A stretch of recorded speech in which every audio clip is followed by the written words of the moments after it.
evening, everyone, and thank you for joining us on this 2-day Divine Principle workshop. We will have our first session now, and as people join us, we will be doing an icebreaker to give them a few minutes to join, and also so that we can get to know each other a bit better and just reflect on some topics and some questions. So we're going to bring up some polls, and we're going to be answering those questions for our icebreaker. So that should come up any moment now. Can you see it? Give me a thumbs up on your screen if you can see the poll. Perfect. Well, it's good you can all see it because I can't. So I actually can't see the questions. It's not working on mine, on my laptop. All right. 1 second, I'm going to try to get that sorted.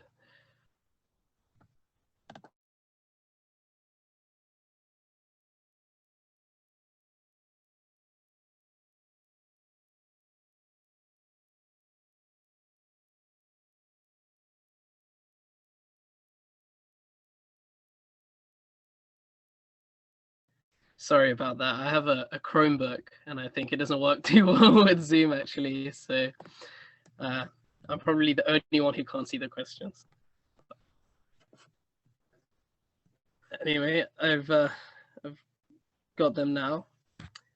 So the first question is, how was your day today? So pretty simple.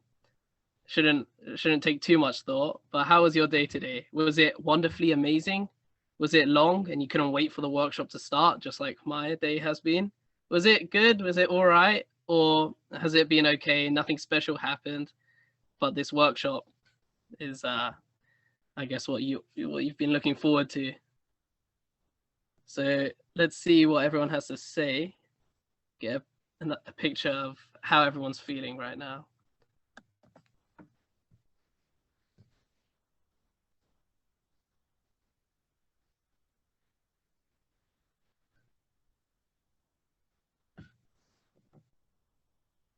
All right.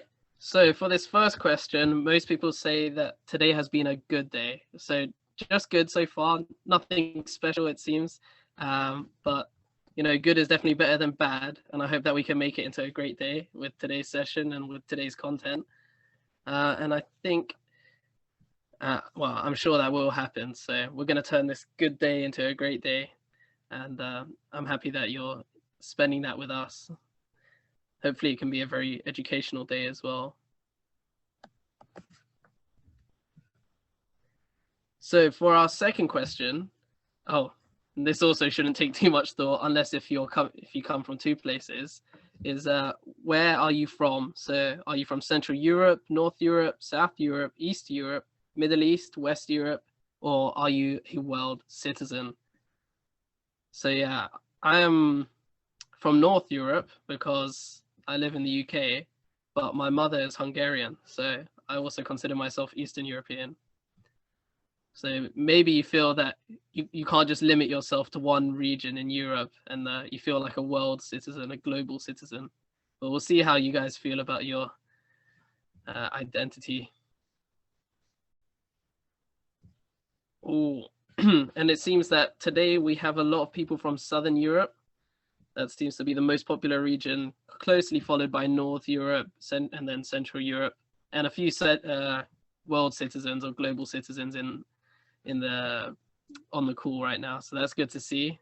I'm glad to have a wide range of participants from all over Europe and the Middle East. So yeah, that's fantastic. It's good to see you all. And our third question is, what did I have for dinner? So maybe you're like me and you haven't had dinner yet, or maybe you're eating right now. Maybe you had pasta. You're a big fan of potatoes, perhaps. You just ate sweet today, maybe just pastries and chocolate. Maybe you're a big fan of meat like me. I had lasagna for lunch actually. So yeah, that was fantastic actually. Veggies are life, excuse me. Yeah, that's not my approach if I'm honest. You know, vegetables are great, but I'm a bigger fan of meat or none of the above. So that's what I would have to put down if my poll was working, because I have not had dinner yet, but that's not a problem. we're gonna get some spiritual content that's gonna and some spiritual educational food that's gonna fill me up. So that's it's gonna be much tastier, much more useful than any physical food. Okay, and so wow, it looks like I'm in the majority. Most people have not had dinner yet, so I imagine you're gonna tuck into some foods during the talks, which is fine. Or afterwards, maybe you're just too excited and you can't bring yourself to eat yet because you just want to hear today's content. Or some people are eating right now. Nobody thinks potatoes are life and nobody's had pasta. So despite having a lot of people from Southern Europe and from Italy, I imagine no one had pasta for dinner. So that's a surprise. But yeah, that's fine. And our next question, sorry if you can hear the dog barking in the background as well, is choose your age category. So are you younger than 18?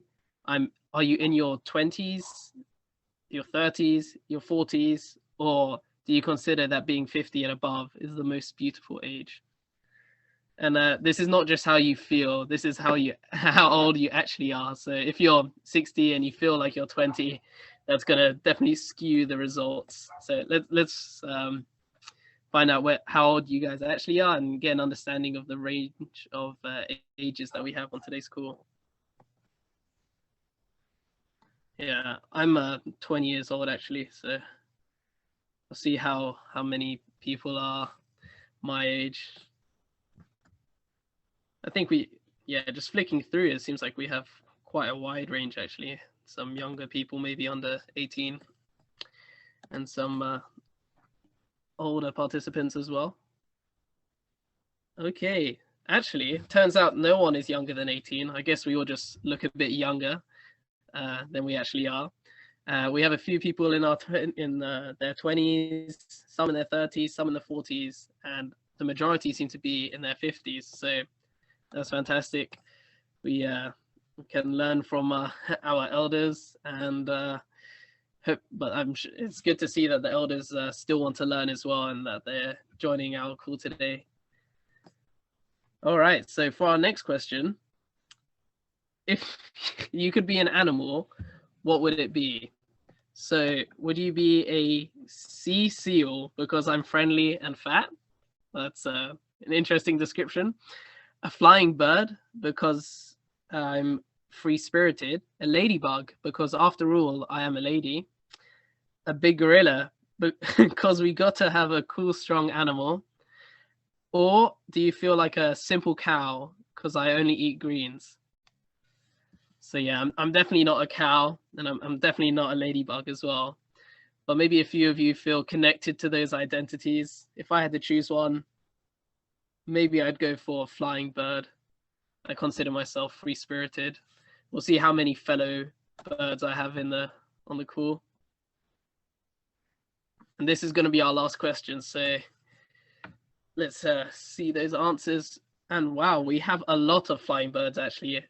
Nearly everyone considers themselves a flying bird, so I don't know what that says about the people here. I guess we're all just free-spirited and young at heart. And a few people, one or two people consider themselves seals or ladybugs. So yeah, good that we have some friendly people in the chat and some feminine people on the call as well. But we've got a lot of flying birds, which is nice to see. Okay, so that is our last poll.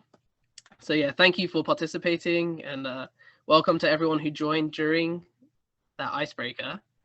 But now it's time to start with our actual content for today. So our first, oh yeah, and just to give you a quick idea of the schedule, we're going to have a session obviously now from 7 to 9 Central European time, or 6 to 8 in the UK. And tomorrow we will have we will have two sessions actually, one in the morning from 10 to 12 and one again at this time in the evening. So please don't forget to join. We're going to have lots of good content and very interesting speakers coming to introduce us to some topics or to remind us about some topics that we might not have heard for a while. So please do join us on time, and maybe set an alarm to make sure you don't miss the start. And hopefully we'll see you at all 3 sessions. And today, obviously, we've already had the icebreakers, and now it's time for the first lecture. So I'm going to introduce our first speaker. Our first speaker is a medical doctor from Sudan, based in Lebanon, and working as a vice president of FFWPU Middle East. So can we all please welcome up Sarah Ahmed? Oh, thank you. Thank you so much, Ariane, for the warm introduction and the nice icebreakers. And good evening to everyone. Nice to see you. Yeah, I'll just share my screen. Actually, it's a pleasure for me today to be talking to you about giving this first lecture of the divine principle. And the lecture is about the principles of creation. So I hope the content can be something relatable. It should be relatable. And I hope if you have any questions or any comments at the end, we can have time where you can share and we can have a lovely discussion with each other. So to start, the topic is the principles of creation. And I think the topic might seem a little bit new, interesting, maybe strange, I don't know. But the question that we would ask is, why do we need to learn about such a topic? And I think this raises another question that we all ask ourselves at some point in our lives, which is, what is the purpose of my life? I'm sure each one of us had that question, maybe in our teenage years or in our 20s, or even until now, we're still asking ourselves, what is the purpose of my life? And to answer it simply, I think for us to understand the purpose of our lives, we have to first understand where we come from. If you want to move from one point to the other point, you need to first know where you stand, and then you can move to the next point. So the first thing we need to know is, where is our origin, or what is our origin? And to really understand about our origin, what is it, and how can we describe our origin? And of course, by our origin, I mean God. We have to have a certain approach, because no one of us can see God.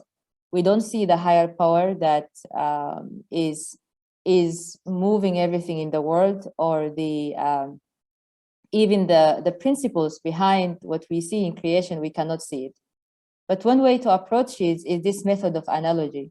So the simplest example is, if you have a painting and you don't see the artist, you've never met the artist, maybe the artist already passed away, but through the painting, looking at it, looking at the colors, looking at the strokes of the brush, looking at what's inside the painting, then you can understand how the artist is. You can understand his character. You can even understand his feelings when he created this piece of art and he made it. So in the same way, if we think about God, if we think about creation, we can look at the creation to understand God's characteristics. We can look at the world surrounding us, we can look at each other, and then we can have an understanding of what God is like. So I want to invite you now that together, let's have a look and let's make some analysis of what is the creation like. Okay. So what is the world like? So one thing we can find clear in everything in the universe is that every entity has dual characteristics. In Oriental culture, they call it yang and yin, which means positive, negative, masculine, feminine, giving, receiving, this kind of categorization. And we see it clearly in our lives. We see it clearly in everything that is surrounding us. And the most important thing about it is that it is complementary. It's never repelling each other. It's actually complementary. Positive and negative are attracted to each other and mutually attractive. And because of this complementary aspect and mutual attraction, it does have an outcome, or it does produce something. It leads to multiplication, for example, if you have a masculinity and femininity together. So to look at it on a deeper level, if we look at the creation, all beings, if we look at human beings, we have it clear as men and women, right? Men and women are complementary to each other. They are different, but they are complementary and they are attracted to each other. And then we see it in animals, males and females. We see it in plants, stamen and pistil. And then we see it on a lower level, on the molecular level, the atoms level and particles. You have positive and negative. One point to make it clear here, when we say positive and negative, we don't mean positive is good and negative is bad. It's just a characteristic of something. Because if you have electricity, when you say positive, it doesn't mean good, and you say negative, it doesn't mean bad. It's just a description of something. So that's the first dual characteristics we could see. So if we look, like I said, in the whole universe, we see this masculinity and femininity, positive and negative. So if we see that in creation, logically speaking, then the first cause or the first origin that from it came all creation must have something, right? If not absolutely it should be something relating to it. And here I don't mean that I am projecting something about the creation on God. We're not trying to give God a description that is worldly or a description that is human-based, but actually the world we live in, the creation that we see, is a manifestation of something else that is in God's characteristics.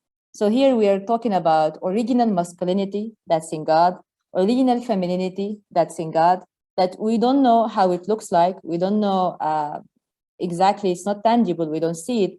But based on that original femininity and original masculinity, we see it manifested in the life that we live in our societies as human beings, but also we see it in animals. And the most important point here is it is harmonized in oneness, because God is one. So within God, or part of God's attributes, is that there is this harmonious union. There is no division. There is no division. It's just this unity of masculinity and femininity, which manifested in man and woman, or in male and female. So one thing maybe someone would ask, then why is they should be in harmony, right? Because if this is in harmony, then we know God is in harmony, but there is something here that's kind of unclear. Harmony, we don't see it all the time. And actually, this is something that will be answered in the next lecture. So that's the first thing. Then if we look again at all the creation and all the entities in the universe, another principle we can see is that everything has two aspects. It has an outer form that we see, and it has an inner quality that we don't see. We're here now, joined in this Zoom meeting. I see you and you see me, you see my face, you see me sitting here, but you see only my external form. But I myself, as Sarah, I am not just my external appearance. I have my character, I have my my sense of self that's inside of me that is not seen. But this outer form and inner quality are actually resembling each other and connected to each other. One example is if a person feels bad inside, let's say in their hearts or in their emotions, you can see these feelings manifested in the way they look. You can feel that their features are different, and some people even get sickness because of that. And also vice versa. If you are feeling fine, you're feeling energetic, it also gives you energy inside of your innermost self. Then you feel inspired to do things. And another example is palm reading, as a way that we each have different features, and through this kind of activity you can get a sense of what the person's characteristic is. So this is what we call dual characteristics of internal nature and external form. Again, looking at all the creation, if we look at this chart, or this chart, human beings are at the top. So humans have internal nature, which you could call it whatever you want to call it. If you want to call it heart, if you want to call it mind, spirit, or soul, but it is something internal. And then they have body, external. And then animals have instincts and body, and then plants have these taxes and body. So as we move down, it's kind of on a simpler level. And then when you get to the molecular and then atoms and the particles, then there is a law, there is a nature that make the molecules or the atoms or particles act in a certain way or interact with each other in a certain way. And then, of course, they have an external manifestation, which is energy, energy and matter. Right. So again, we looked at the universe. We see that all beings or all creation have internal nature and external form, which brings us back again that if that's the result, then the cause should have a similar thing, and the cause should have the original internal nature and original external form. But when we speak here about God, like I repeat again, that we don't see the first cause, we don't see God. So it is an internal nature and external form that doesn't necessarily have to be like our internal nature and external form. But there has to be like the blueprint. There has to be a blueprint there that came from God. And based on it that we appeared and our characteristics appeared. So Saint Clement of Alexandria said, know yourself. He who knows himself will know God. He who knows God will become like God. So let's talk a little bit about God. Just few things. So I think we all agree that God is one God. So by one God, I mean the same being that created me is the same being that created Aryan, for example. It's the same being who created all of us participating in this lecture today. So God is the same God. We have different names for God. We could say God, we could say Yahweh, we could say Allah, whatever name we call, it's the same God. And this God is one. And then God created us. God brought us to existence. And God has a reason why he created us. He didn't create us randomly. He didn't create us just to leave us to suffer, but there is a purpose, the purpose behind that. So the purpose behind that is that brings us to the third point, which is that God is love. Because if I explain it in a more like a different way, for example, if I talk about myself, let's not talk about God. So if I talk about myself, the reason I exist is because my parents loved each other, and then my parents, because they loved each other and they wanted to have a family, then I came to existence, right? So the purpose of my existence actually is love between my parents for each other, and love for my parents to myself. So if we really analyze this, if we say, okay, I am here because of my parents, and my parents are here because of their parents, and then we go until the first human being. If we say the first human being is just whatever name we call, if we say Adam and Eve, or we say just the first human beings, then the first human beings also, when they appeared, that's a good question. Was it because of love?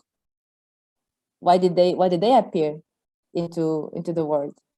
It was because of love. Because if my parents' love is so strong for me and for themselves, then God's love should be stronger than that. God's love should be deeper than that. God is infinite and God is eternal. So God is love. And because God is love and God has this amazing, amazing love that wants to explode, that wants to be manifested and wants to be shared, we can say that God is our parent. Because the love that God has for us is actually, if you ask me, actually is much bigger than our parents' love for us. Is much bigger than that. But the greatest love we experience, we receive in our lives, is the love we receive from our parents.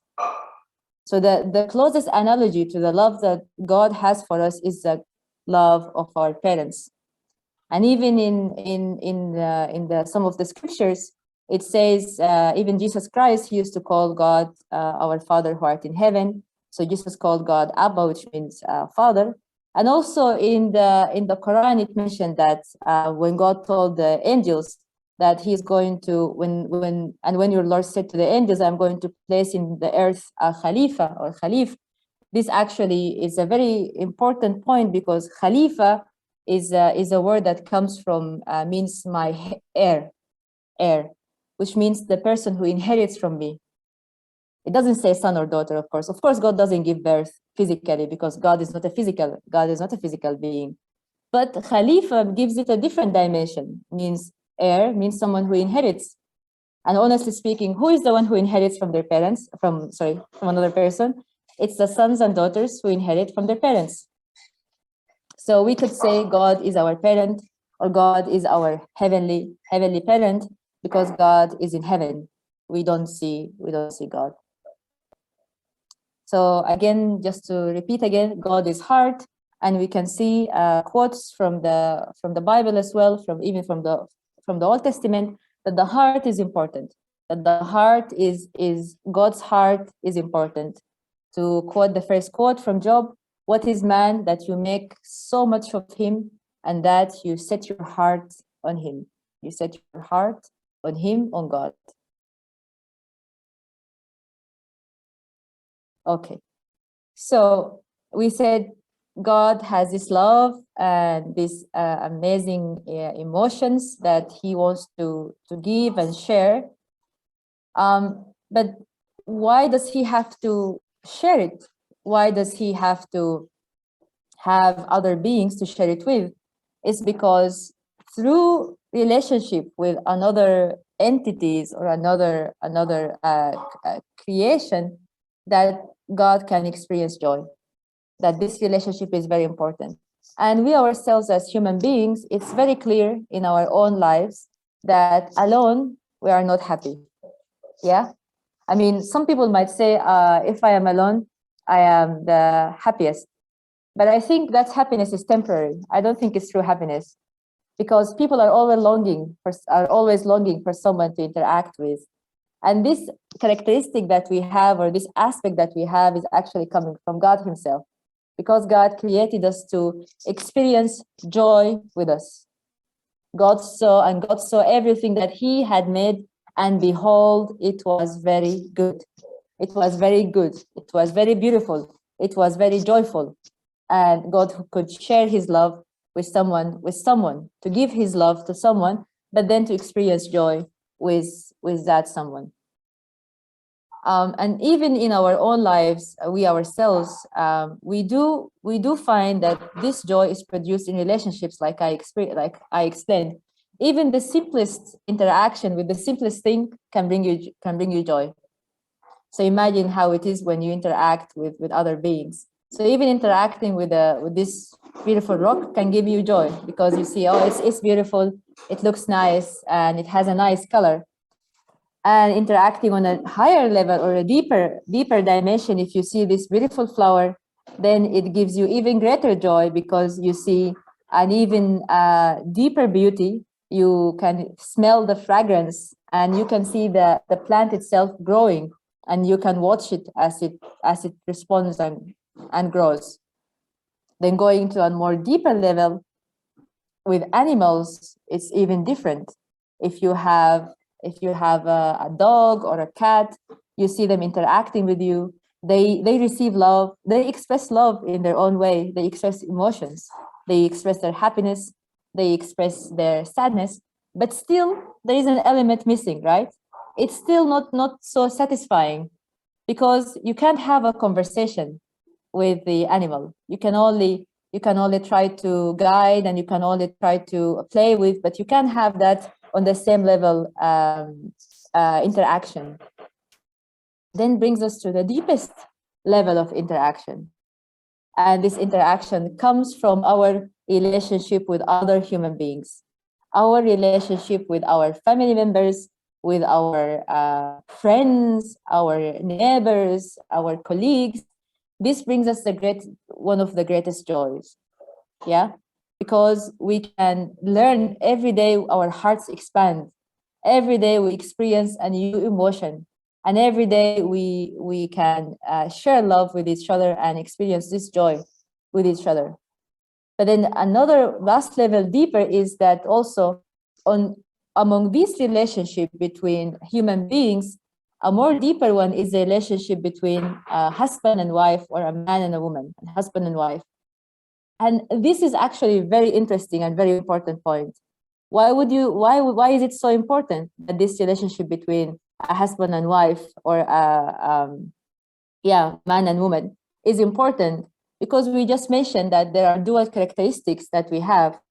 We said we have feminine and masculine, and then also we have outer form and inner nature. So I have an outer form and inner nature, but I am only a woman. So there is a part of life or creation that I know nothing about, because I am only a woman. But then when I get married, then when I have my husband, then I will experience something new that I don't know anything about. And then for my husband, they will experience something new from my side that they didn't know anything about. And that's why this relationship is very important. And later also we'll have more points about it. And that's why the joy produced through this relationship is also very important for God. There is a reason God created us as men and women. There is a reason he created us this way. There is a reason he created Adam and Eve the way they were created. So, like I said, that relationship is very important, because if we think about God himself, that I said he has all these dual characteristics in himself. So actually, finally, when you get a man and a woman standing together, or as husband and wife, in harmony with each other, united with each other, then this new unity can resonate with God himself. Because this couple, or these two, man and woman, have everything there. They have the masculine and feminine, and then they have the outer form and the inner nature. And then at that point, then God will have this partner, this entity that he can interact with freely, and he could express all himself. He doesn't need to express only his part that is more masculine to the man, and his part that's more feminine to the woman. No, at that point, then he'll be able to express everything. And then at that moment, this will mean this couple is in the image of God. That's why God said in Genesis, and God said, let us make man after our own image, after our own likeness. So man here doesn't mean man as a male, but man means here humankind as a man and woman, as a husband and wife, or Adam and Eve. God created Adam and Eve. He didn't create only Adam. So God means, let us make Adam and Eve after our own image and after our own likeness. Okay. All right. So this brings us to another important point, which is we're talking now about the purpose of creation, and the purpose of why God created us. And God created us because of the amazing love that he has, and because he wants to share that love and share this joy with us. So, as most of you might know, it's mentioned in the scriptures. It's mentioned in the Bible that when God created Adam and Eve, then God blessed them, and he said, "Be fruitful, multiply, and fill the earth and subdue it." To talk about this, you see the title, the three great blessings. If we think about our lives, if I think about my life as I grew up from a child to adolescence and then to adulthood, actually my processing growing up had different levels of things that I had to deal with. So as a child, you grow up thinking about certain things. You go to school. Why? To have a good character, to mature. And then after you're mature, you are an adult, then you are ready to make a family, then you get married. And then after that, you become an entity that interacts with the society. And of course, you are interacting with the whole creation. So this, what I just described, what is meant here by the three great blessings, and I'm going to elaborate more about it. So the first thing which I mentioned, as you grow up, is that you develop a mature character to become a mature person, to become a true person, which means to become a true person means to become fruitful. So fruitful means to have good results. Yeah. A good tree brings fruit. I mean, if the tree is fruitful, you expect that fruit to be good, a fruit you can eat, right? A fruit you can enjoy. So for myself to be fruitful, I have to bring good results. I have to be able to create, and I have to have a good character. So this means that I myself should be harmonious in my own way of life and in my own understanding and inside my own self, which means there is unity. There is no discrepancy. No discrepancy between what I say and no discrepancy between what I do. No discrepancy between what I think and no discrepancy between what I say. So everything should be the same, because there is usually a tendency that we all think of good thing, we all think of doing good for others and being good people, but then when it comes to doing it, it's not easy. We find ourselves inclined to not do it, or inclined to have bad habits, and just ignoring our mind, or ignoring our good mind, our mind that's always pushing us to do good and gives us guilt when we do bad things. So like I said, this means unity of mind and body, which means unity of words and deeds, that they are both the same, which means a mature character. And in this unity, the mind is always the one that inspires, and the mind is where you get the good ideas, the good thoughts. So the mind should be the initiator. Your mind is the one that stimulates your body to go and do things and say, and good action to help others, to, I don't know, to pray, to fast, to just be a good person who produces something for others, who lives for the sake of others. And through this you can have joy. And by joy I mean like true joy, because you can have joy because you will be sensitive. We will be sensitive to the heart of God, because when our body is responding to our mind, then we are allowing God's heart to speak to us, or God's mind to speak to us. So like I said, it's a unity between the mind and the body. And then if it is centered on God, which means the fact that God is here means good, centered on goodness. Is always centered on goodness. Then you have a true person. Can I check with Aryan how the time is? I hope I'm good with time. Sorry. Yeah, we can take a break now if you like. Oh, okay. Okay. Yeah, no problem. Maybe we can take a break. Perfect. Yeah. Right. Thank you you very much, Sarah, for the first half of your talk today. And I'm sure many of you are thinking we covered a lot of topics there, and that's true. We covered the relationship between God and human beings, and how we are his children, and also looked at the nature of creation and how there are dual characteristics with positive and negative complementing each other. So there are other topics as well. So for the next 8 minutes, we're going to have a break, which gives you an opportunity to digest all of that information and to reflect on it. And also it's an opportunity to write down any questions that you may have in the chat, and we can ask Sarah those questions at the end of her talk. But also it's an opportunity to grab a drink, refresh yourself, maybe take some notes, and we'll see you all in 8 minutes. So please enjoy your break, and we'll see you soon.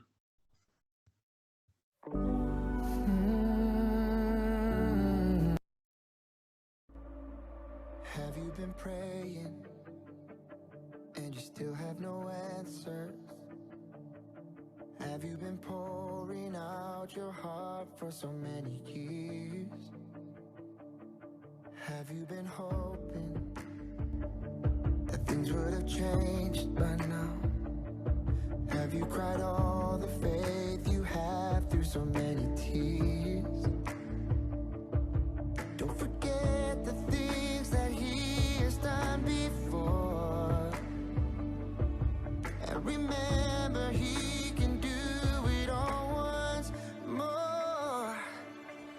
It's like the brightest sunrise, waiting on the other side of the darkest night. Don't ever lose hope, hold on and believe. Maybe you just haven't seen it, just haven't seen it yet.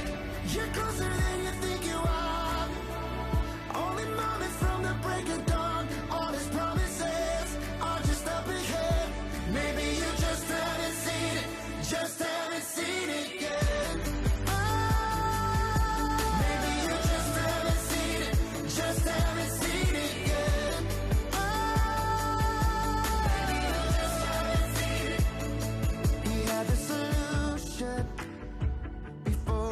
The problem, he sees the best in you when you feel like your worst.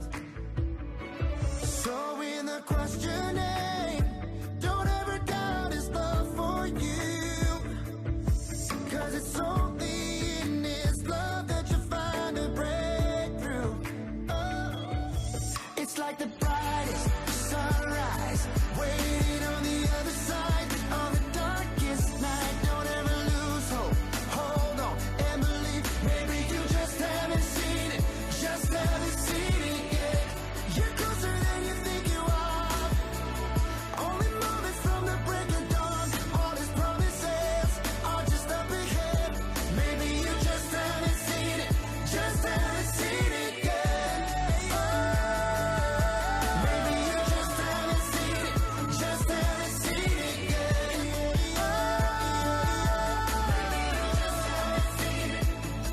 He is moving with a love so deep. Hallelujah for the victory. Good things are coming even when we can't see. We can't see yet, but we believe that he is moving with a love so deep.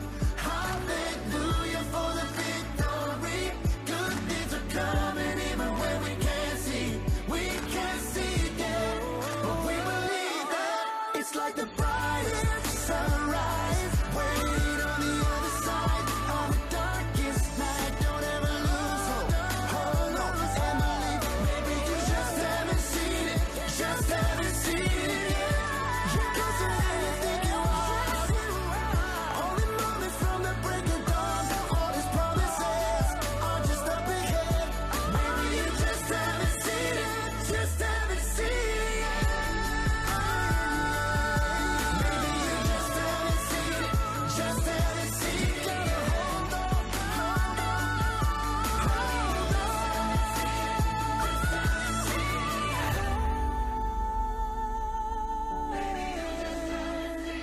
Just haven't seen it yet. Ooh.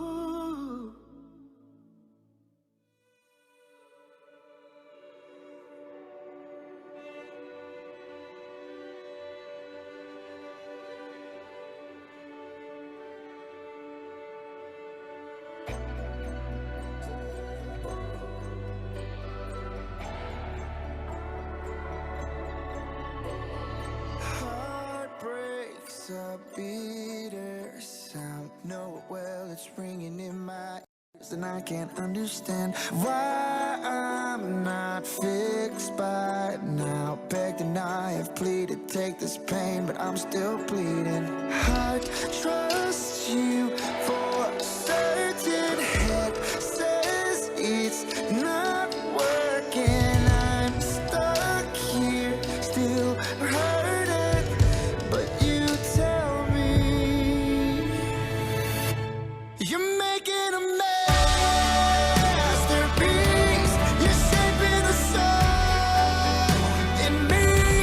You're moving where I can see, and all I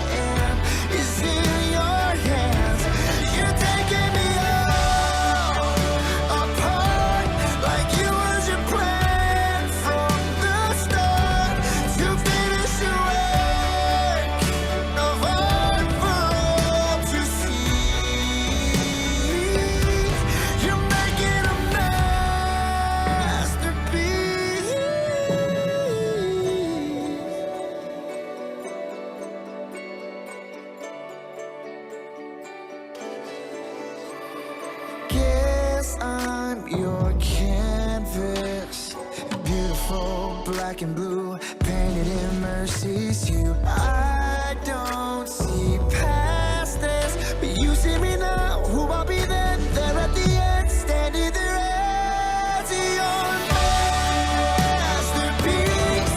You shape me the soul in me. You're moving where I can't see, and all I am is in your hands. You're taking me all apart, like it was your plan from the start to finish your work of art for all to see. You're making a masterpiece.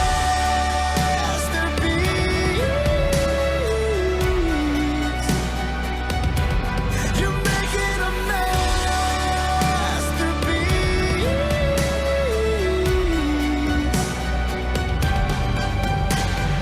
Even though I'm hurting, I'll let you keep working. You're making a masterpiece. You're shaping the soul in me. You're moving where I can't see, and all I am is in your hands.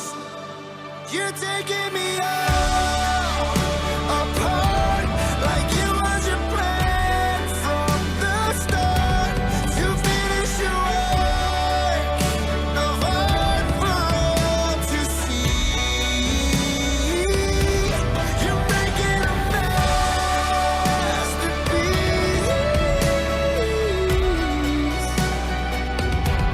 You're making a masterpiece.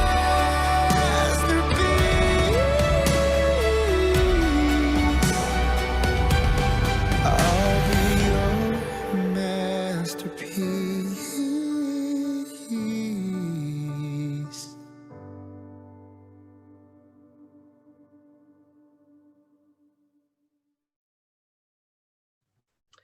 Welcome back, everyone. Hope you made the most of that break, and I hope that you're ready to hear part 2 of Sarah's talk today. So without any further delay, let's welcome her back.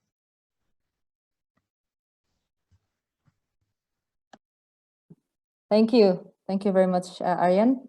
Yeah, I hope you had a good break and welcome back. So let's continue. So just to catch up, we were talking about the 3 great blessings, and this is the first one, which we're talking about I myself, how to become a true person, to become a fruitful person. And as I mentioned, it means mind-body unity. Mind-body unity is really a huge topic. I don't think we have a lot of time to talk about that, but it basically means, like I said, that my thoughts, my words, my actions should be the same. And then they should also be the same, but also aligned with God. That the heart that motivates my thought and my actions and my words is coming from God. And this way it can be pure, and it can be good, and it can be true. So just to give examples, of course, with the body, you get lots of physical desires or physical requirements that affects it, if you say food or sleep or shelter or sex. And then you have the mind that actually is seeking. When I say mind, I mean the mind that is resonating with God. So our mind that's resonating with God is looking for beauty, whether it's beauty itself, or looking for knowledge, for truth, or for goodness. So these two should always be in harmony with each other, my mind and my body, and based on the same thing. So the second blessing is to multiply. So multiply. I mean, when we talk about that, it means to basically have a good family, have a true family.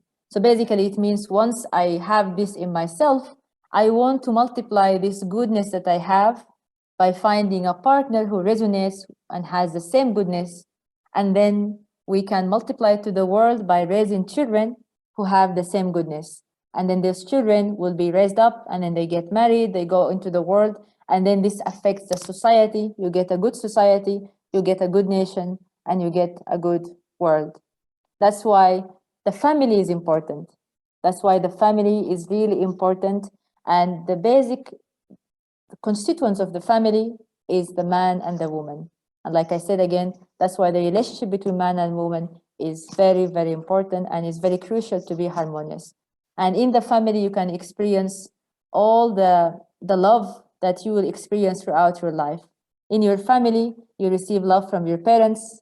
And as the children grow up, they return love to their parents. And then they love each other as siblings. And then once they are adults, they experience the love between a husband and wife, conjugal love. So these are four great dreams of heart. This is important. Why? Because they don't just represent the family love, but they represent even other aspects of love, like how we interact with our colleagues. My colleague is like my brother and sister. How I interact my boss or my employer, that he's like my parent. How I interact with my younger colleague, or with someone who is so young, or just my employee, then he's like my child. But then, of course, when we talk about the conjugal love, it's a sacred love that's only between the husband and the wife. And again, this should bring joy.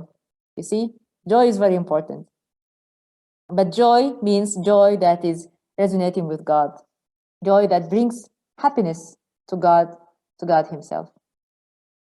So once I grow up, I become a mature person, and then I form a family, and then we have a good and happy family. Then other things would come up, that these families interact with each other. Like I said, you have societies and nations, etc., etc.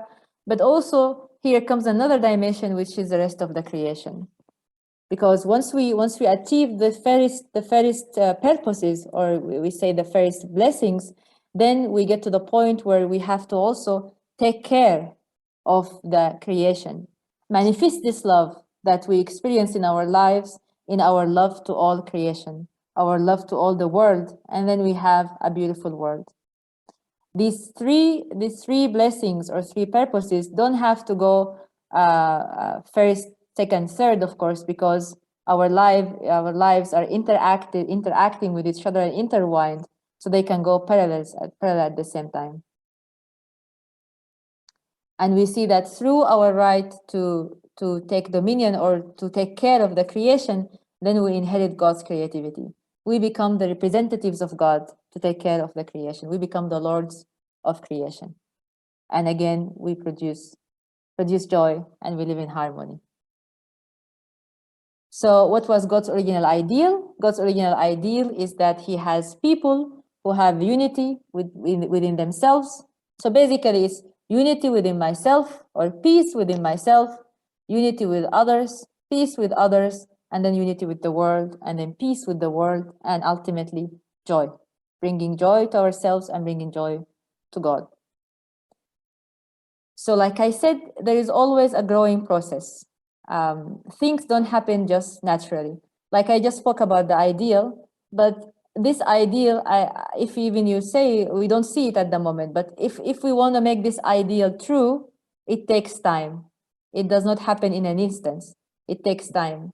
And there is something that there has to be a system or a pattern for these periods of growth, periods to become complete or to become perfect in a way that we are manifesting what we were created for. So every entity, everything, you can apply this to everything, believe me. Everything goes through three stages. First is formation, second is growth, and third is completion. Everything, even just ideas. Let's say, even I used to draw. So even drawing a picture, drawing, it starts with the idea forming in my mind. That's formation. And then growth, I start to draw, but then I'm still drawing. It's not there yet. And then once I finish my drawing and it's ready, then that's completion. So the same way, if you have human beings, if you have animals, if you have plants, it starts with formation. So if you have a plant, you have a seed, then the plant grows, you have a small sapling, and then the plant reaches its completion and it becomes tree. So completion means it is ready to bear fruit. That's what completion. It is ready to bring result or fulfill its purpose. So a tree fulfills its purpose when it brings fruits. If you have a tree of an apple, you can't say that the tree is completed until it brings you the apples, and then you can taste the apples and eat it and use it whichever way you want to use it.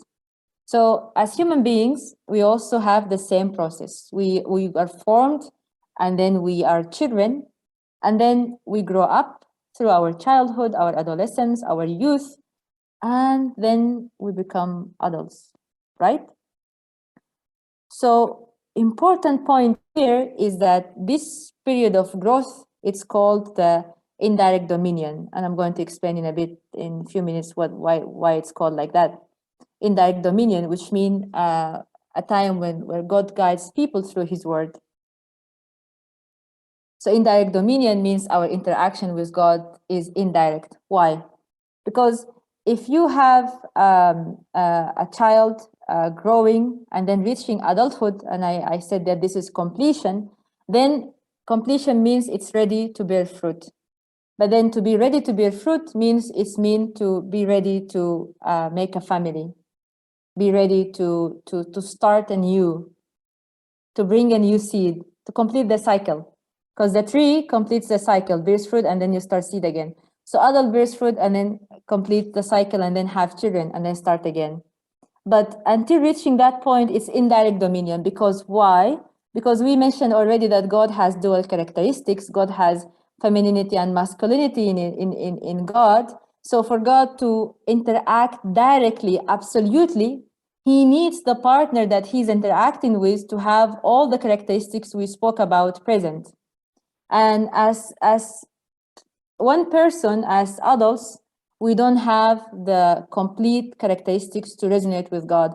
We can only resonate with God directly and enter the direct dominion to resonate with the whole God himself, with everything. Then it has to be through a husband and wife, has to be a man and a woman. Then the man and a woman together, then they can experience the true love of God, the real love of God. Because a man alone cannot experience everything. He can experience some of the love of God. A woman alone, some of the love of God.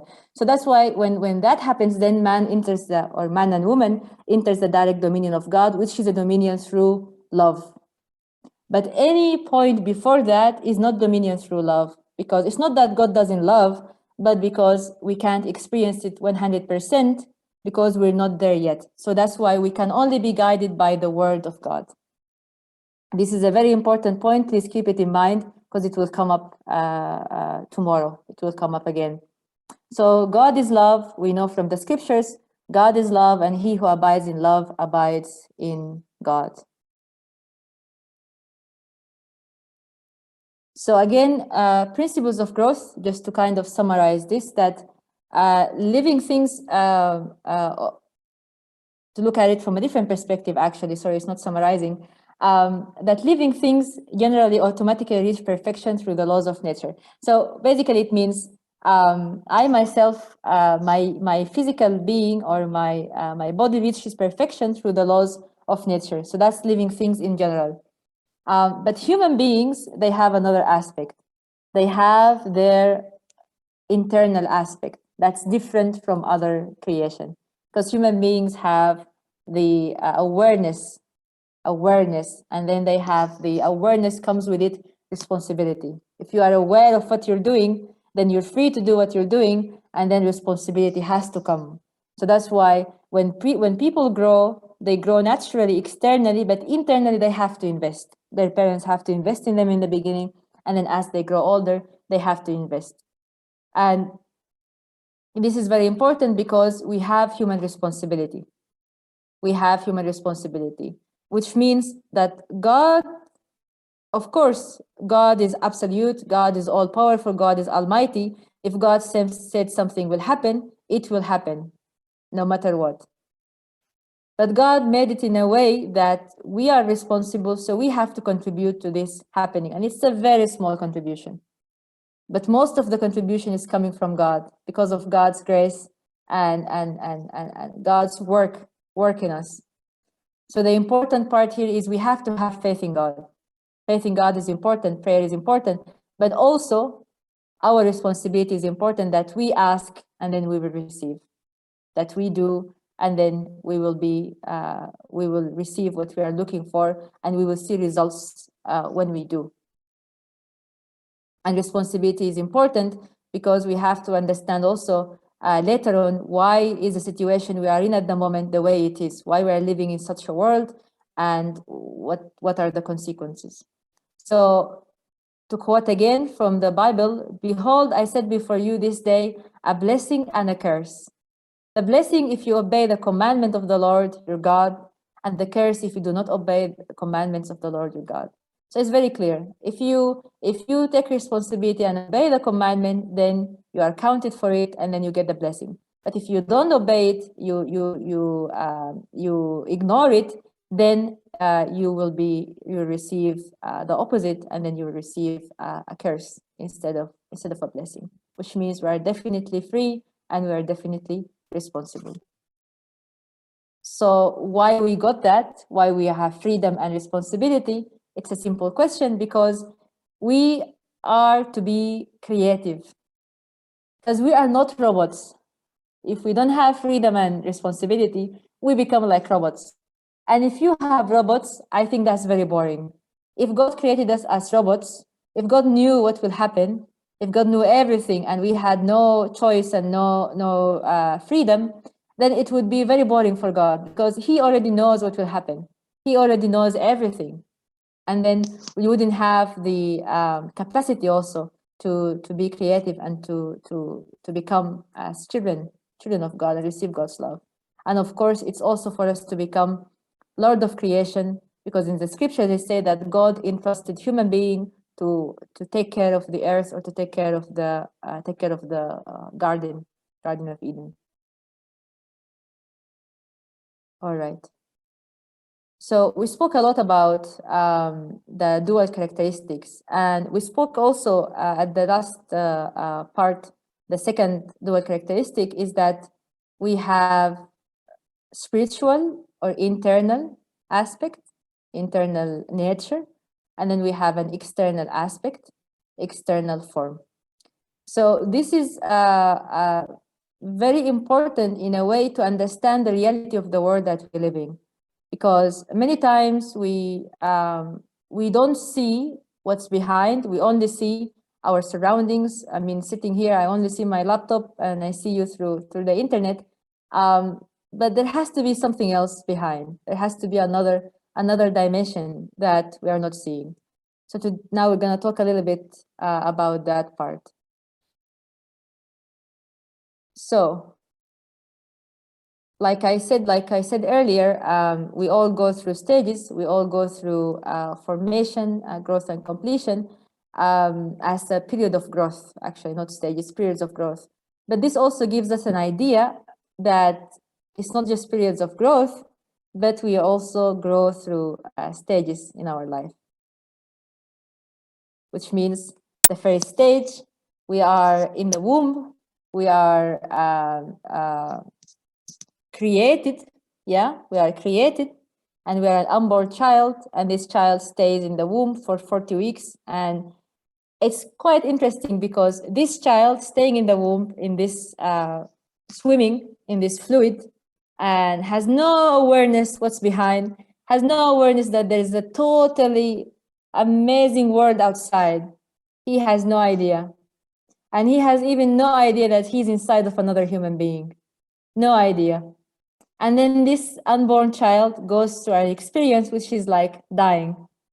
Comes out, just bright light and noises, and then starts shouting, breathing for the first time. And then even his source of life, the placenta, is cut. So actually he is dying, but he is not dying, this child. He is being born into life. And then we come to the earth. So we are in the womb, our first stage, and then our second stage is we're on the earth, living on earth with our internal nature, which is our minds or spirits, and our bodies growing naturally. We don't control our bodies. They grow by law and they age by law. And then our internal aspect is growing by love, by elements from God and elements from our surroundings. And then we reach around 8 years of old or 8 years of age, or maybe even more than that. Then we have an experience which is dying. I mean, it's like dying, but it's dying again. And then here we don't know what happens. We go to a different place. We have no idea. We have no idea what happens. But it's very clear that all around the world, people have experiences where the loved ones pass away and they could see them, they could feel them, they could see them while they're awake, they could see them in dreams. And another thing is that also everybody on earth wants to live for eternity. We all have this inclination inside of us, or not inclination, desire inside of our hearts that we want to live for eternity. And this desire is coming from our spirit, that our spirits are eternal. And it's coming also from God, because we have the spirit of God. And if we have the spirit of God, then we should have our spirit as eternal, because God is eternal.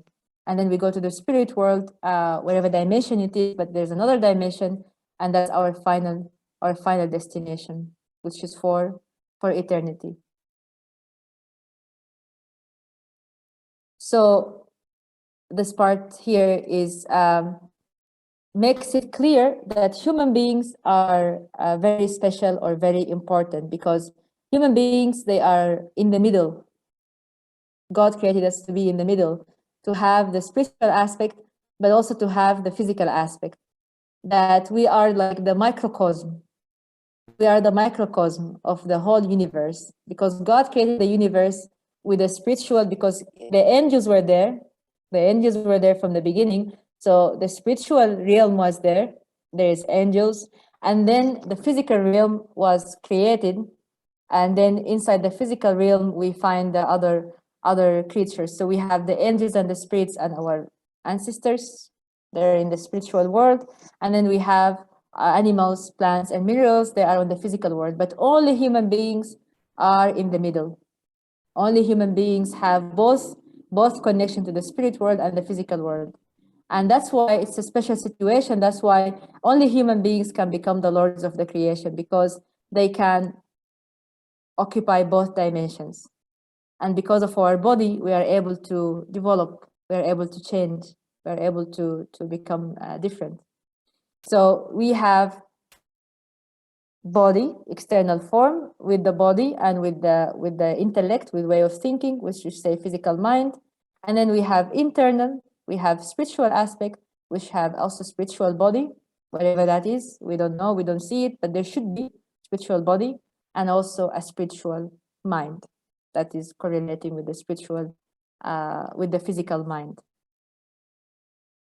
So relationship between physical mind and physical body, spiritual mind and spiritual body and spiritual and physical body, spiritual body and physical body, our spiritual self and physical self is very important, because if our body is not nourished, then we're not fine, right? That's basic, everyone knows that. But if our spirit is not nourished, we should know that we are also not fine. If we don't pray, if we don't offer devotions to God, if whatever way it is, fasting or helping people in need, training ourselves, if we don't do that, then it's also, we will not be happy, and we will have something lacking, that our physical cells are also, our spiritual cells are lacking something, and then our physical cells are lacking something. So the basic thing is that as physically, we all need light, right? We need food, we need water, we need air. And you see that the light is something that is natural, we just receive it. But food and water is different, it's negative elements, because it means we have to go look for it, we have to find it. So that's the physical, and we all agree on that. Then the spiritual, what does the spiritual need? The spiritual needs from God. The spiritual self needs life elements from God, needs love and needs truth. But love and truth are always given by God. God is always constantly giving us, but we have to create the that through our freedom, we have to create the environment to receive. We have to open the channels to receive from God and receive the truth and love that He's giving us. But the spirit and the physical self should be in harmony with each other. There shouldn't be division. They should be resonating with each other. They should be giving and receiving with each other. So as like I already mentioned, if my heart is fine and I feel loved, I receive love from God, I receive truth, then I am able to give these elements, the spiritual elements, energetic elements to my body, and then I can give others. I can give them love and share with them. And then when myself is fine, receiving good nutrients and good environment, then it can bring to my spirit vitality element, physical element. And this should be in harmony. It should be a full cycle. It's not just one part giving the other, but it should be happening at the same time, and giving and receiving harmoniously, interacting harmoniously. So as the body without the spirit is dead, so faith without deeds is dead. So it means whatever love I receive, whatever truth I receive from God, if I only pray, if I only receive and I don't give back, I don't give to my brothers and sisters, I don't interact with them, I don't help, I don't manifest these elements that I received in real life, then it's almost like I'm a dead person. And also it means I cannot grow, I cannot change. So this makes why human beings are so special, because through this, human beings can change. Our spirits can change, and our spirits can grow and grow until we could reach a point where we say, oh, our spirits are divine spirits, and we reach the ideal. So yeah, thank you so much. With this, we end the first lecture. And I think we talked about the ideal today. We talked about the ideal, we talked about the principles of the creation. And next time will be about what went wrong, because we don't see this ideal in life at the moment. So thank you so much for listening. Thank you. Thank you very much, Sarah. Can we all please show our appreciation? There was a lot of content there, a lot to think about and reflect on. And now we have a special opportunity to actually ask any questions that we may have. So if you want to ask a question, please share that in the chat. You can send that to questions and comments, or you can just post that in the chat, and I will be reading out those questions, because Sarah has very kindly agreed to answer them. So yeah, thank you once again, Sarah, for the talk. And now we're going to start our Q&A. So our first question is, how have you personally come to be sure that God of love exists? That's a difficult question. Yeah, starting off difficult. Yeah. Yeah, I think it's a good question, first of all. Important question, and it is a personal experience, definitely. I think for myself, I was sure when I was in the most difficult time of my life. So I was at a moment in my life where I questioned everything, and I thought life could not get worse than this. This is the bottom of the bottom, like the bottom of the bottom. And during that experience, I remember clearly, I was in my room. I was living in an apartment alone, and I was sitting there so unhappy and so miserable. But I just felt in my heart that I am not alone. Just got this feeling that I am not alone. I'm here alone, but I am not alone. That even in this very difficult time and this moment where I'm feeling so desperate, that God is with me. And then when I accepted that God is present with me, then I could feel God's love for me. I felt that God loves me, and that God is not forsaking, is not leaving me alone. I thought I was alone, but when I realized I am not alone and never alone, then I think it allowed me to feel God's love and to receive God's love, and I could feel it at that time. Yeah. Yeah, thank you for sharing so honestly, and yeah, such a personal experience. That was a fantastic answer. I'm sure whoever asked that question will be satisfied with that answer. Yeah. Okay, so for our second question, we will be asking, could God have created other beings similar to humans on other planets? So that's I think a more difficult question than the first one, but what is your take on that? Oh yeah, I used to have this discussion with my friend before. Yeah, but yeah, I found my understanding, or my clear understanding, that I don't think God would create beings other than human beings elsewhere. Of course, life forms can be, like, for example, here on Earth, we have many things. We have, even we didn't talk about today, we have bacteria, we have viruses, we have all sorts of things.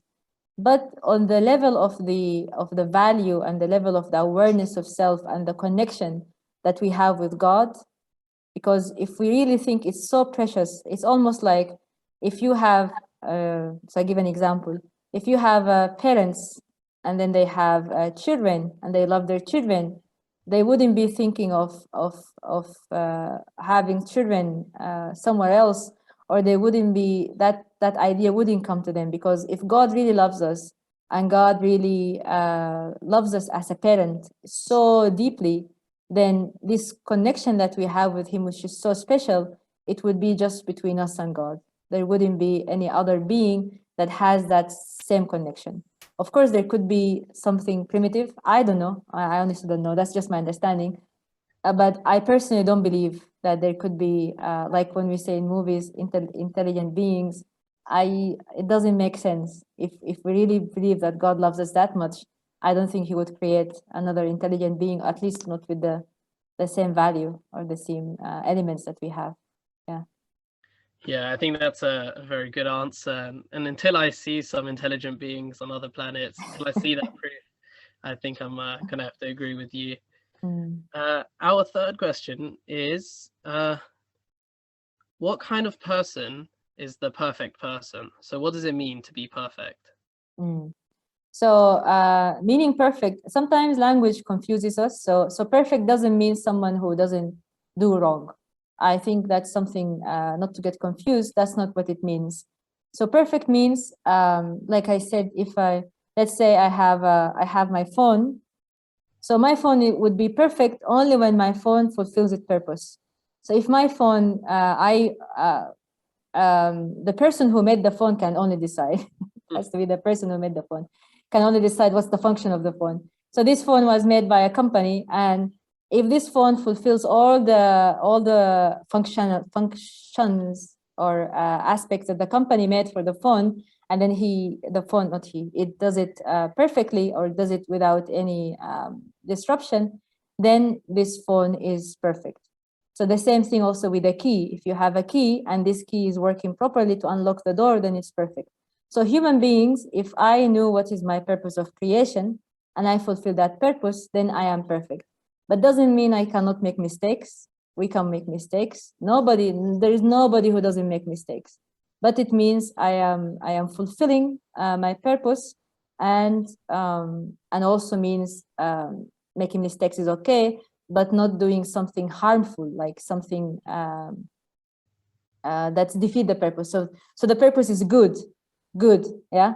Purpose is always good. So as a human being, if I do evil, then that's definitely, I'm not perfect. So I need to do everything good, whether I do mistakes or not. But as long as everything is good, then that's perfect. Should lead to perfection. Yeah.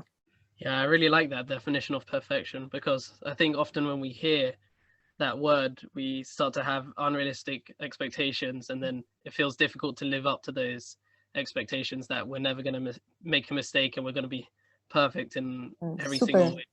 But yeah, this understanding that being perfect is fulfilling your purpose. Makes a lot of sense. So thank you for that. Our next question is, God creates us for love, but many people feel that he created us and left us. How can we understand this correctly? I think to understand that, today we only talked about the ideal, we talked about the good things, but we have to understand what was the problem, why we are, because what the situation we are in at the moment is a consequence of something. So there was a plan, there was something going in a certain direction, but along the way something happened that deviated all the plan that was there in a totally different direction. And that's why the world we are living in is the consequence of something wrong that happened. So once we understand that, then we understand that actually God didn't leave us, but actually the whole history is actually God working to help us come back. And I think that would be answered more tomorrow in both lectures, in the beginning, the morning, and then later in the afternoon. Yeah, so whoever asked that question, make sure you come tomorrow if you want to get Yes. a more full explanation. But yeah, I think that was a good answer. We're looking at how maybe God didn't leave us, but maybe we left God at some point in our history. And God is working to bring us back. Yeah, so our next question is, not everyone seems to receive love from God. Why? Why is this the case? Or why does it seem to be the case? Yeah. I don't think we don't receive love from God. I think we all receive love, but we have like layers upon layers upon layers that is preventing us from feeling the love, from experiencing it in our lives. And the layers are so multiple. The layers is not just my layer from myself. I inherited so many layers from my ancestors. I mean, honestly, if we look at the human history, it's full of death and evil deeds and so many things. So definitely these evil deeds must have a consequence, somewhere. And we ourselves, each one of us, we carry the consequences from our ancestors, our ancestors in the past. And because of all this, it just puts all these layers that we feel we don't receive God's love, or we are unable to receive God's love. And that's why we have to work on ourselves. We have to clear the layers one by one and understand, why we have that. But God is always loving. God is always giving. It's not that God doesn't give. Yeah, I think it's only an illusion, or just not being able to recognize the God that the love that God is giving us, or other people on earth make that difficult for us to see. And God wants to love us through those people, but if those people fail to be a channel of God's love, then it can be hard for us to experience it or to realize that God is trying to love us. So yeah. Okay, so our next question is, this is a very inspiring presentation and content. Who is the author of the of these teachings? Okay, that's an interesting question. The author of this, so this is based on the Divine Principle. The Divine Principle is the book that was written by Sam Myung Moon, with some people also who helped just making the book organized and stuff.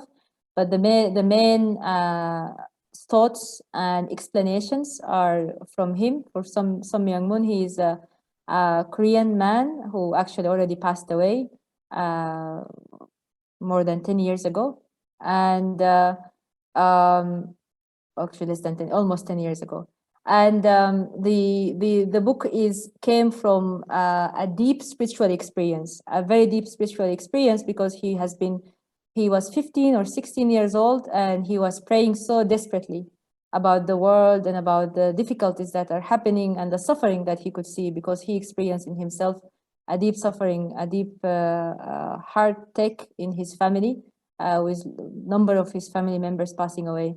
And through his praying and reading and studying, then he could get this explanation of basically the history of humankind, and also these explanations about the principles, the divine principle, including what we talked about today. Mm.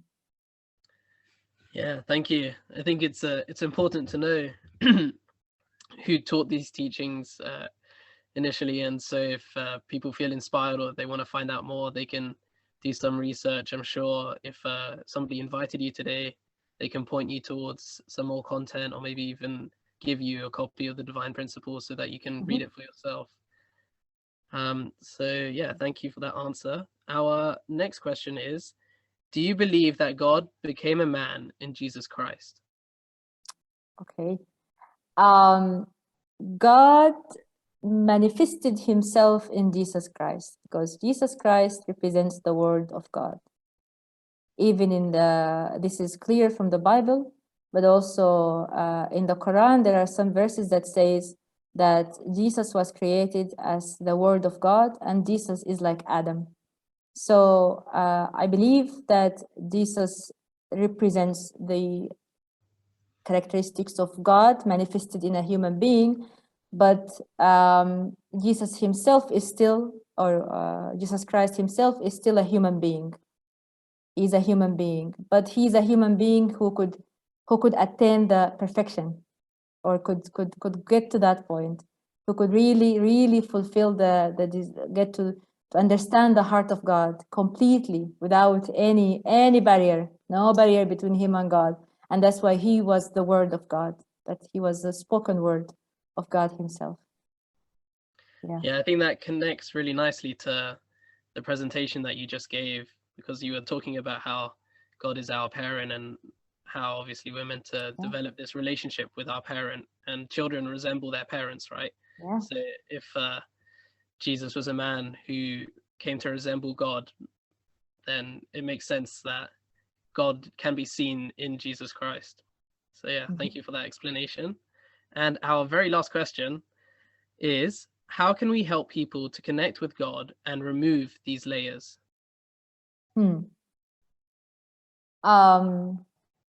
Okay. So first of all, to understand clearly what I mean, as a doctor, if you want to treat something, you need to understand, to know what the disease is, right?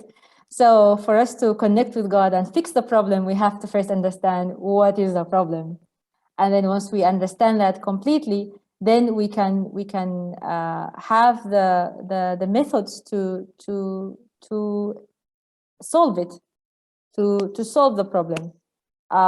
So yeah, first we need to really understand why we can't connect with God. And I think there is still lots of content that needs to be shared and discussed, and then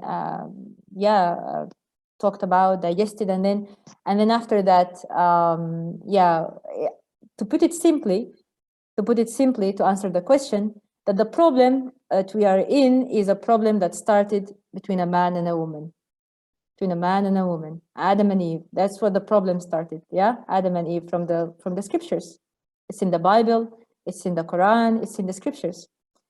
So to fix the problem, to just put it simply, that's just a simple answer.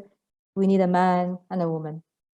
If the problem started with a man and a woman, it has to be fixed or treated with a man and a woman. That's the basic answer. And I think any details should come with the coming contents. Yeah. Thank you very much for answering all of those questions. I'd just like to ask everyone to show our appreciation once again for the talk, and once more for the answering all these questions that we had. I'm sorry if we couldn't ask your question. I think in the end we had a lot of questions coming in, but you do have an opportunity to ask those questions to each other, because we are now going to have some group discussions. So we're going to have some questions of our own that will be posted in the chat, and we're going to split you off into different groups. So you can discuss these 3 questions. Describe a moment in your life when you felt the love of God towards you. What is your purpose in life, and how can you use it for the greater good? And lastly, do you think people need to understand what kind of relationship they have with God? And if yes, why is it important?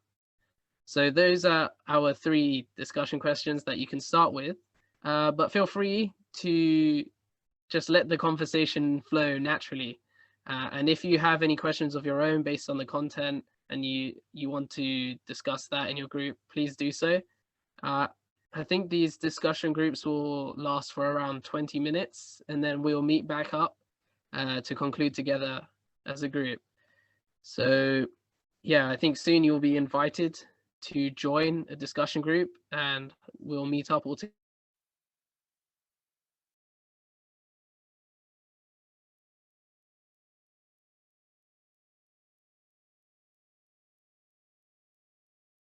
If somebody, oh, okay, that's good to know.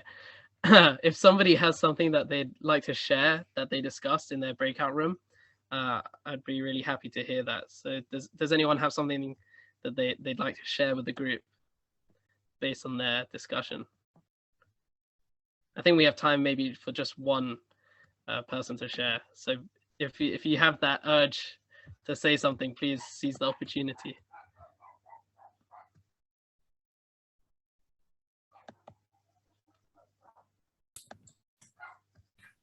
Yeah, can I share something? Yes, Yeah, of course. I'm just very inspired of our guests from Nigeria who are down there. Now we can see them. So I just want to say a big hello. I heard there are 14 guests down there. So hello, Nigeria. Good evening. We love you.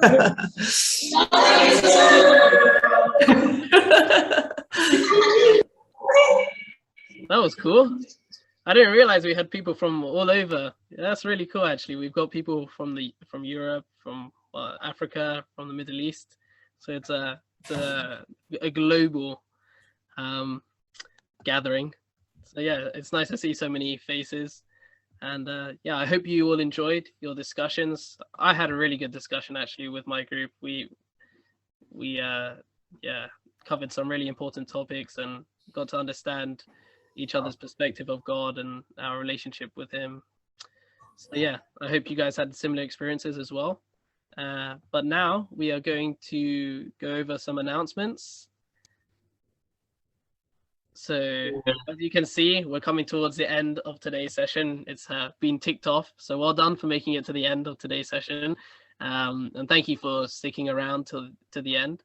But of course, it's not over. We've still got 2 more sessions tomorrow in the morning and in the evening.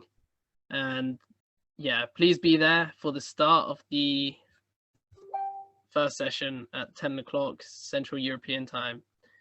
So yeah, that's the main announcement. Please be on time tomorrow. And yeah, that's what I need to share. So that's basically concludes today's session. And I'm not sure, but we may have a game session afterwards. Yes, we do. Perfect. So that's great news. So this is the end of today's session in terms of talking about the divine principle and the content. But we do have an opportunity to play some games together and to have some fun. So I think today we're going to be playing Scribble. We're going to be drawing some pictures and trying to guess what everyone is drawing. So it's a lot of fun. We played it 1 or 2 weeks ago. I really enjoyed it. So if you have time, I'd like to encourage you to stick around and join the games. But if not, if you need to leave, then that's fine as well. Thank you so much for joining us. I'd like to say one last thank you to Sarah. So yeah, thank you, Sarah. Yeah, thank you for joining us, and thank you for teaching us all and sharing your thoughts. And yeah, thank you to everyone for joining us today, and I hope to see you again tomorrow. But for now, I'm gonna pass on to Sarah. I think Sarah will be leading us in the games. The other Sarah. I know that's confusing. But yeah, we'll have a game session led by the other Sarah, who's also goes by questions and comments. But yeah, thank you once again, and hope to see you all again tomorrow. Bye. Bye. Bye. Bye. Thank you. Bye.